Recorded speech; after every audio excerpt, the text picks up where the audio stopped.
ফেসবুকে এমন কিছু ফ্রেন্ড আছে যারা না চাইতেও বারবার কল করে এসএমএস করে ইডিটেট করে দিচ্ছে, যে তোমার ইডিটেট করছে কিন্তু তাকে তুমি আনরিকোয়েস্ট করতে পারছো না, ফ্রেন্ড রিকোয়েস্টটাকে আন্ডু করতে পারছো না। তাহলে সেক্ষেত্রে কী করব?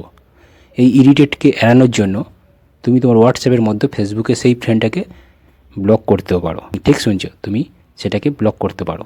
তার জন্য তোমার ছোট্ট একটু কাজ করতে হবে এবং সেই সেটিংসটা তোমাকে জেনে নিতে হবে। তো চলো সেই সেটিংসটা দেখাই। তার আগে ভিডিওটা শেষ পর্যন্ত দেখতে থাকো এবং ভিডিওটা ভালো লেগে থাকলে লাইক শেয়ার সাবস্ক্রাইব অবশ্যই করো, পাশে থেকো চ্যানেলের, এবং সুন্দর একটা কমেন্ট করে দিও যে ভিডিওটা তোমার কেমন লাগছে, সেটিংসগুলো কেমন লাগছে। তো দেখো, হোয়াটসঅ্যাপের মধ্যে ফেসবুকেও তুমি তো কোনো ফ্রেন্ডকে তুমি ব্লক করতে পারো। এই সেটিংসটা নতুন এসছে, এক্ষুনি দেখো এবং তোমার এডিটেড ফ্রেন্ডগুলোকে ব্লক করতে শুরু করো। তো তার জন্য তোমাকে ফেসবুকে অ্যাপটাকে ওপেন করতে হবে। করবার পর ওপরের ডান দিকে যে ট্রিপল বার আছে, ওই ট্রিপল বারটাকে ক্লিক করে সেখানে সেটিংস অপশানে যেতে হবে। সেটিংস অপশানে ঢুকে অডিয়েন্স অ্যান্ড ভিজিবিলিটি বলে একটা অপশান রয়েছে, দেখো নিচের দিকে স্ক্রল করতে করতে গিয়ে দেখতে পাবে। ওই অপশানটাতে চলে যাও, গিয়ে ওর মধ্যে একটা ব্লক বলে একটা অপশান রয়েছে, দেখো ওটাকেই ক্লিক করো। করবার পরে দেখো add name or email ID বলে একটা অপশান রয়েছে ওর মধ্যে।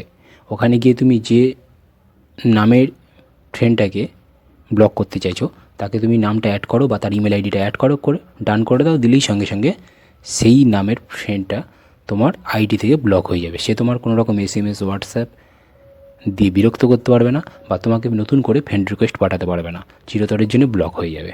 তো চলো কেমন লাগলো সেটিংসটা অবশ্যই জানাও, তার সাথে সাথে বন্ধুদেরকেও শেয়ার করো এবং এই ধরনের ইনফরমেশান পেতে চ্যানেলটাকে সাবস্ক্রাইব করে বেল আইকনটাকে হিট করে দাও এবং সুন্দর একটা কমেন্ট করো যাতে মোটিভেট করে এই ধরনের ভিডিও বানাতে। আর কেমন লাগলো অবশ্যই জানাবে কমেন্টের মাধ্যমে। তো চলে দেখা হচ্ছে নেক্সট কোনো ভিডিওতে।